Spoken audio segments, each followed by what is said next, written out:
Сайн бацгаана уу, Камжаа ТV байна. 2023 оны 10 сарын 23-нд Чили улсын Сантьяго хотод гудамжинд нэг эмэгтэй буудалчлаа гэсэн дуудлага цагдаа нарт ирсэн. Эргэн тойрных нь хяналтын камерыг шалгаад үзэхэд машинаасаа бууж байгаа залуухан эмэгтэйг гигэн цагаан өдөр олон хүн холбилддог хотын төв хэсгийн зам дээр буудаад хэдэн залуучууд машиныг нунаж авсан. Бүр явхаасаа өмнө машинаас дахиж бууж ирээд үхээгүй байна уу гэж шалгаж байгаа юм шиг харснаа нэмж буудаж явж байгааг нь энгийн эргэн утсаараа бас бичсэн байгаа. Энэ буудалсан хохирогч эмэгтэй талаар ярих юм бол Сабрина гэдэг TikTok дээр 500 гаруй мянган дагагчтай Чили улсдаа л нэлээд алдартай инфлюенсер байсан гэж хэлж болно. Бүтэн нэрийг нь Сабрина Дуран Монтеро гэдэг 1998 онд Чили улсын Сантьягод 9 хүүхэдтэй айлын хамгийн бага охин болж төрсөн бөгөөд гэрийнхэн нь нөхөрдөөд Рина гэж дууддаг байсан. Аав нь бол маш их арх уудаг, мансуурдаг, хууль бус хар тамхины 8 хэд хүн байсан ч Сабрина айлын бага хүүхэд байсан болоод ч тэрөө ээж нь ах эгч нар нь үнэхээр их эрхлүүлдэг байсан болохоор нэлээд өөрийнхөөрөө дураараа өссөн. Энэ гэр бүл Сантьягогийн хамгийн их архиталт хар тамхины донтолтод живсэн ядуусын хороолд амьдардаг байсан. Сабрина дөнгөж 13 настай байхдаа өөрөөсөө 24 насаарах Эл Чапо гэдэг хочтой хар тамхи зэвсгийн худалдаа хүний эд эрхтний 8-ны нэлээд том бүлгэмийн ахлагчтай үерхэж хүүхэдтэй болсноор 7 дугаар ангидаа сургуулаа орхисон. Хүүгээ төрүүлээд хэсэг хугацаанд гэртээ байсныхаа дараа хүүгийнхаа аавын бүлгэмд орж яг л хатан хаан шиг эрх мэдэлтэй хүн болгон тэрнийг хүндэлдэг эд баялагт умбжсэн ч нөхрийнхөө үеэлтэй араар нь тавьснаас болоод бүлгэмээсээ хөөгцөн. Ерөнхийдөө бол яг нөхрөн гэж хэлэхэд хэцүү. Зүгээр Эл Чапогийн эмэгтэй хайр ивэл спонсороос нь гарсан гэсэн үг. Тийм болохоор хэрэглээний мөнгө олохын тулд Сабрина хар тамхи зарж эхэлсэн. Хажуугаар нь TikTok-ыг идэвхтэй хэрэглэдэг өөрийнхөө бүжиглж байгаа бичлэгийг тогтмол оруулснаар үзэсгэлэнтэй, эрч хүчтэй, стиллэг байдал нь хүмүүсийн анхаарлыг татаж дагагчийнхантай хурдцтай өссөн. Гэхдээ Солонгос эмэгтэйчүүд Сабринагийн энэ хэргийн талаар тайлбарласан бичлэгний дор миний харсан хамгийн аимшигтай хувцалтай хахад яахаараа стиллэг хувцалтандаа орчдөг байна. Яг зарын самбар шиг харагдчихээн гэсэн хүмүүс нэлээд их байсан. Яалтчгүй улс орон болгоны загварын чиг хандлага өөр болохоор ойлгохгүй хүмүүс их байж болох ч гэсэн ямартай ч Чили улстай бол нэлээд гоё гялцал хувцалтандаа ордог юм шиг байна. Сабрина TikTok бичлэгээрээ дамжуулаад хэрэгэлдэг гоо сайхны бүтээгдэхүүн, арьс арчилгаа, хувцас сонголтын талаар оруулсан бичлэг болгоно нь маш их хандлт авчээсэн болохоор энэ талаараа сурталчилгаа хийж мөнгө олсон бол өнөөдөр амьд байх байсан ч магадгүй. Гэхдээ Сабрина хар тамхи борлуулах ажлаа зогсоогоогүй. Улмаар 2017 онд хар тамхитай тэмцэх элцийнхэн Сабринаг баривчилж тухайн үед үерхжсэн найз залуу нь цагдаа нарын эсэргүүцэл үзүүлсэн учраас шууд газар дээрээ буудуулсан. Энэ үедээ Сабрина би хайртай залуугаа алдлаа. Дээрээс нь хүүхэд нас гэж надад байгаагүй. Ганцаараа хүүгээ өсгөж байгаа эмэгтэйгээд ялаа хөнгөлж өгөхийг тасралтгүй гуйжсэн. Гэхдээ энэ мөрдлөгөөр ил болсон зүйл гэвэл Сабрина ганцаараа хар тамхи зардаг, дамжуулдаг байгаагүй. Бүр төрсэн ах эгч нартайгаа нийлж гэр бүлээрээ хийдэг бүлэглэлийн шин чанартай байсан. Энэ гэр бүл удаан хугацааны турш Сантьягогоос Флорида хүртэлх хар тамхины худалдааны үйл явцад оролцдог жижиг бүлэглэлүүдийн нэг бөгөөд тэр тусмаа хар тамхиг дамжуулах, автомашин хулгайлах хэсэг дээр ажилладаг байсан гэж хэлж болно. Ийм хар тамхи авилгал гэмт хэрэгт автсан орны ядуусын хорооллын энгийн иргэд тэр бүр цагдаа дуудаад цагдаа нартай хамтарч ажиллаад байдгүй мэн.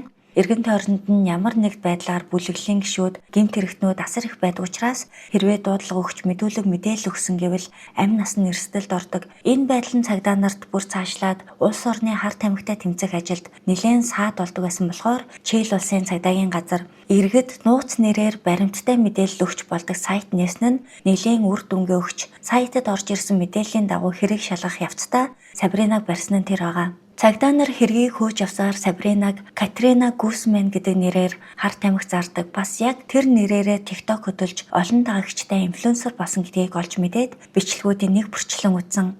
Бичлэгүүдээс Сабрина хинтэйгээ хаана амьдардаг гэдгийг амархан олж тогтоосноос гадна лайв бичлэгийг байнга үзэж амьдарч байгаа гэрийнх нь доторх орчны баримжаа гаргасан.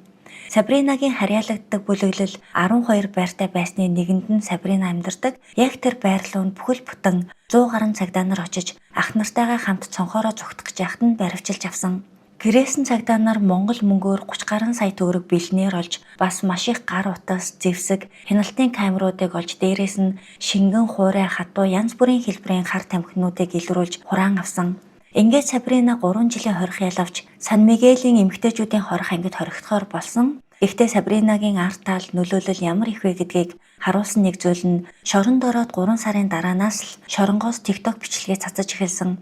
Сабрина бүр багаасаа ядуусын хороолол төсөж 12-13 настайгаасаа гэмт хэргийн бүлгэмд байсан хүн болохоор бас энгийн нэг эмэгтэй биш гэдг нь харагдж байгаах. Эмэгтэйчүүд олоолаа хоригддог нийтийн 20 өрөөнд ганцхан Сабринагийн л ор яв ягаан ор хүнжлийн хэрэглэлтэй.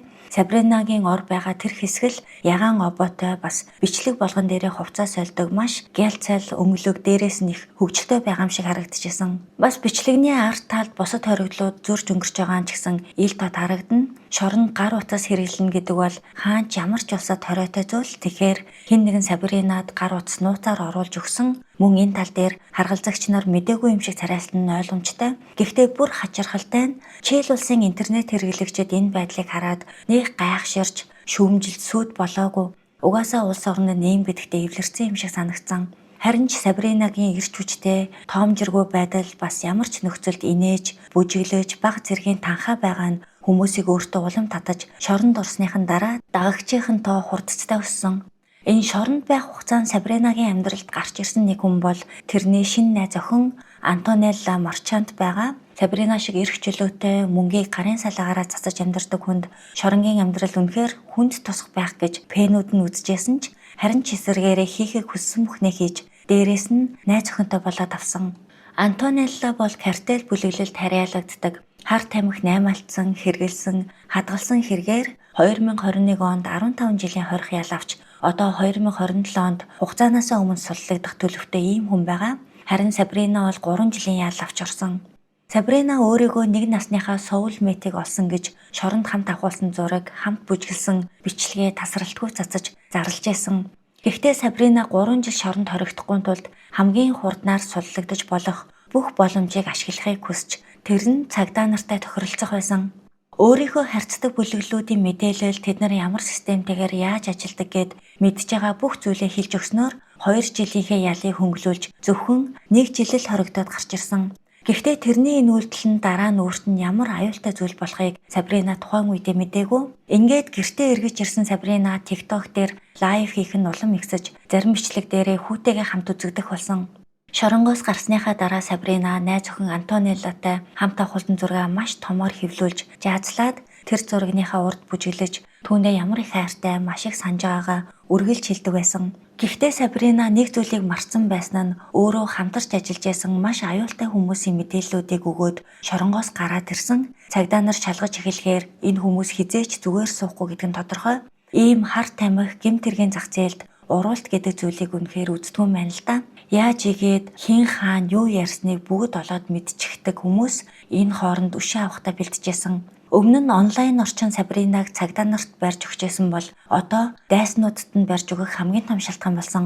Тэрний хамгийн сүүлийн лайв 2023 оны 10 сарын 23-нд болсон бөгөөд энэ лайв дээрээ шинэ гарсан гоо сайхны бүтээгдэхүүнийг танилцуулж байх тэр үед нэг үзэгч нь Сабрина чи маргааш юу хийж хаагур явах гэж андаа гэж асуухад нь юу ч бодолгүйгээр маргааш гэрийнхээ хажууд байдаг салон ороод хумсаа будуулна бас хөлөндөө массаж хийлгэх нь өөр төлөвлөсөн ажил алгаа гэж хариулдаг.